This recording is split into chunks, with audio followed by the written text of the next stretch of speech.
ప్రభాస్ గారు 1,00,000 మందికి అవునండి, ఫ్యాన్స్కి భోజనాలు 1,00,000 మందేనండి ఆ రోజు. ఈజీగా అయ్యారండి. ఆ రోజు మాకు అక్కడ భీమవరం ఎన్ని ఊర్లు ఉన్నాయో అన్ని ఊర్లు ఏకమైపోయి మొగల్తూరు ఎక్కడుందో మాకు కనపడలేదు, అంత జనం వచ్చారన్నమాట.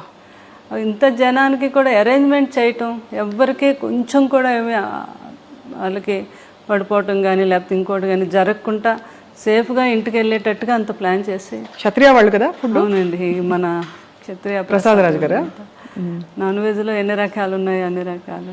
అదే అది అంటే వినికిడి ఇవన్నీ అంటే పెదనాన్న గారికి అలా ఇష్టం కదా, అలాగే పెడితే ఆయన ఇంకా ఆనందంగా ఉంటుంది ఆయనకని బాబు ప్లాన్ చేసి అలాగా చేశారు. అసలు ఈ జరిగిన వెంటనే ప్రభాస్ గారు బాగా అల్లాడిపోయి ఉంటారు కదండి? బాగానండి. అసలు ఆయన చూసి పిల్లల్ని చూసి ఆయన ఆ సిచ్యువేషన్ జీవితంలో ఎప్పుడు వస్తుంది అనే ఊహ కూడా నాకు రాలేదు ఎప్పుడు. ఎందుకనో కృష్ణరాజు గారిని చూస్తే ఆయన మంచి హెల్తీ పర్సన్ కదా ఆయన.